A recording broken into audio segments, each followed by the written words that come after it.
Today we're gonna be touching a hot topic, and it's a hard one because I'm gonna be telling you whether or not it's worth it to still buy Cristiano. It's hard, right? Because you may see Cristiano and you're like, oh my god, I will actually finally be able to go to buy Cristiano. All year he has been going for around 800k. Lately, he has finally dropped to like 200. I can bring him into my team with all my sweat and efforts. I can just buy Cristiano, find a way to link him into my squad, and have fun.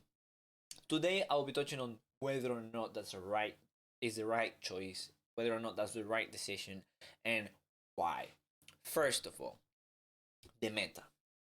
Look, Cristiano has been insane. I think FIFA 19 he was actually really good. And now that he's central, it's even easier to bring him into your team because he has dropped that pace and he has dropped. I don't know if he has dropped passing actually, but he has dropped pace, and now you can put him more central because he's not gonna be the best sort of winger.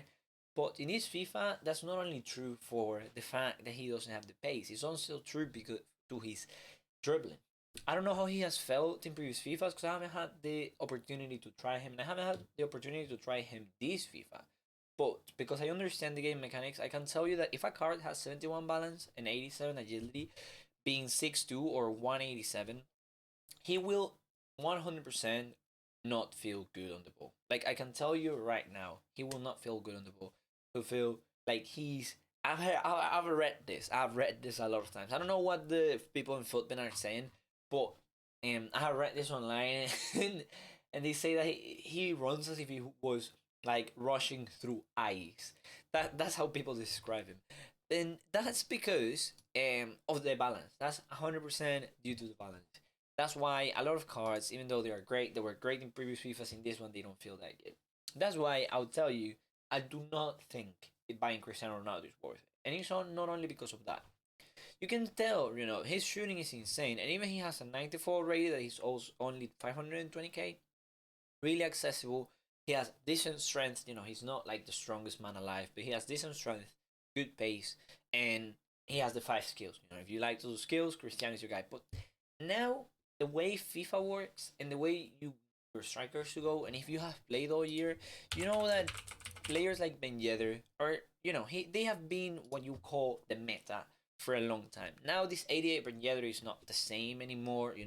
And with thoughts time, this dribbling ain't like proper insane. I'll give you one example of like what would be really a meta card, and that card would be Pozuelo. This is a card that I would advise you to have even as a sub. He deserves to be in your team. For 80k, you get a guy that has insane dribbling, and this is what you should be looking in a card. With five weak feet, you can play him anywhere. He can pass with any feet.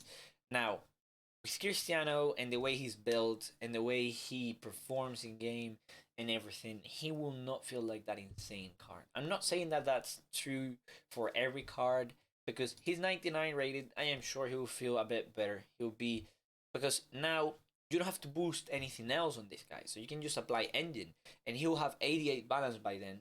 He'll still have 187, but all the dribbling stats are maxed out except balance. So I'm sure this will feel a bit and even a lot better in the ball. I've seen a lot of pros using him, but now you're talking about 4.5 million. Here we were talking about 230, and for that same price, you can get what the actual best card in the game is, which is Neymar. Even playing Neymar as a left forward for 230k, even playing him as a left forward with, I don't know why that happened, and with Deadeye on, I think that would be 7 chem. That would be way better for you than actually getting Cristiano. Like, this guy is better than Cristiano. I can tell you 100%. And because he's 175, that 84 balance, even though I normally tell you that's low, it's actually not that low. Plus, when you add this dribbling stats overall, I'm sure he'll feel insane. For some reason, you just can't take the ball of this guy, and you just can't. And I think that could also be due to the strength, but I don't want to get there. Like, I don't want to get there. I don't want to get to his body weight as well. I don't know how fat is Cristiano. 83. That's also something that you have to consider, because if they are a bit fat, they will be slower on the ball. Well, that's all I wanted to touch on today. If you do have any more questions, please do let me know down below. Yet again, if you're gonna use Cristiano, please do apply engine. I'm telling you, I don't think you should be getting this guy. But a lot of you will ignore my advice and you will just get him. More than likely, he can also fit your playstyle. He doesn't fit mine, and he surely does not fit the FIFA 20 meta. But if you are here for the fun, it makes no sense for you to follow my advice. If you are in FIFA for the fun, you don't want to win games, you think winning games is like a separate thing. Personally, I think winning games brings me that much more joy. And giving the ball to a player and then him be able to hold the dribble, shoot, score, that's for me fun. So for me, a card that's good is a card that has a 5-star skill, like what I showed you earlier. Neymar. Neymar is a card that I would love to play. That's a card that I use and I love him to bits. I can't see myself trying Cristiano using him. I can't. And when I have played against him, he has been predictable. He has been easy to stop, and he has just not been that extra tier card that you can buy for that same price when you get Neymar. Well, thank you so much for watching. I hope that you had a good time. And if you do have any comments, any more cards you want me to look at, please do let me know in the comments down below. Thank you so much for watching. See you in the next one.